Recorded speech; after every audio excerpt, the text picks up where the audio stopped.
This man reveals the best credit card hacks no one knows.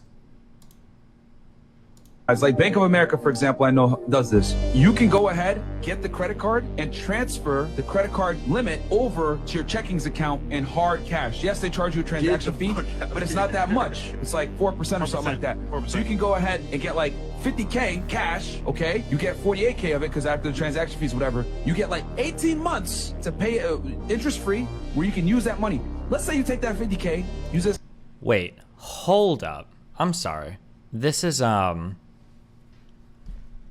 unless something is different that I'm not aware of, or there's a different credit card offer, usually this is called a cash advance on a credit card, and usually they charge you like 28% interest on this. Cash advance, American Express terms. Does anybody, the American Express cash advance will likely be 5% of the transaction, whichever is greater. In addition to that, interest on the cash advance will begin accruing immediately, and it's usually at least 25% APR. I've never heard of a credit card giving you a free cash advance. Ever in my entire life. You literally, it's just think about it. It's unsecured debt. Unsecured meaning you're borrowing money against no assets, right? Meaning the lender has no way to recoup the costs besides putting liens on your... No, I don't think you can put a lien on a property. Or taking you to court. He might be talking about a balance transfer. Some CCs let you transfer that into your bank account and you can withdraw. Wait, Christopher, can you link me that? Or Christopher, I have never heard of you being able to cash transfer from a credit card to a checking account to liquid cash.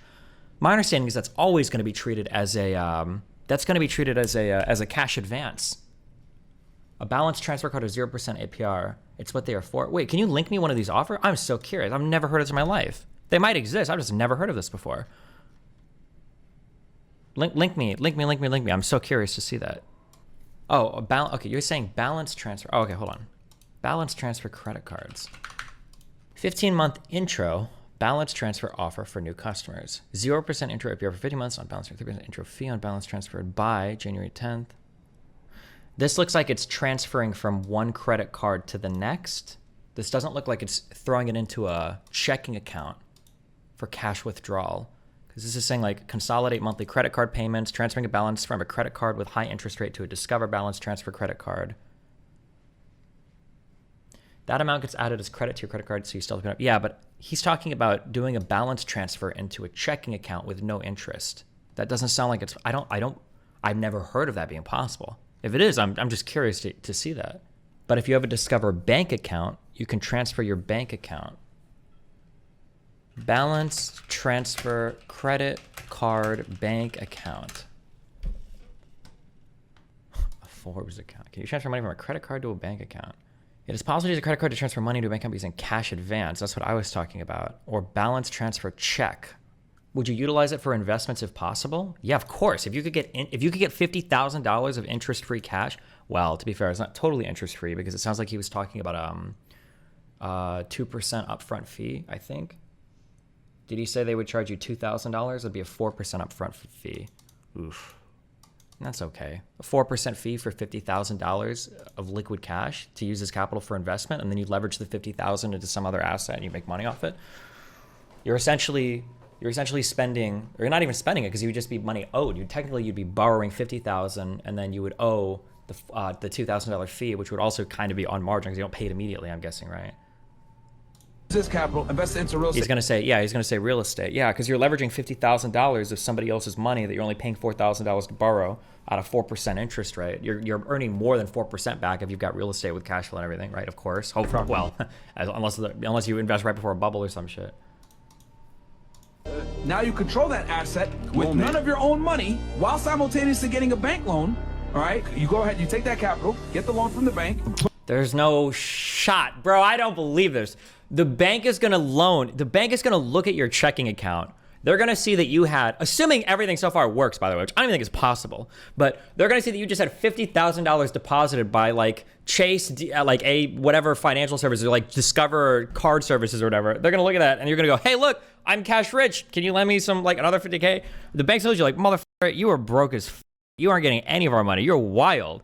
There's no shot that they would. Wouldn't you your credit score forever? Well, assuming everything works as he says it does, no, your credit score would be fine. You just pay back your payments or whatever. Put a down payment on a house, buy the house, now you control that asset. You have 18 months to pay it back, because remember, the house, 18 months is going to be growing up in value. You're going to be collecting cash flow. You're going to be making money and saving money at the same time. And you're getting a tax benefit. Destiny, if your credit is good enough, you can do the craziest shit.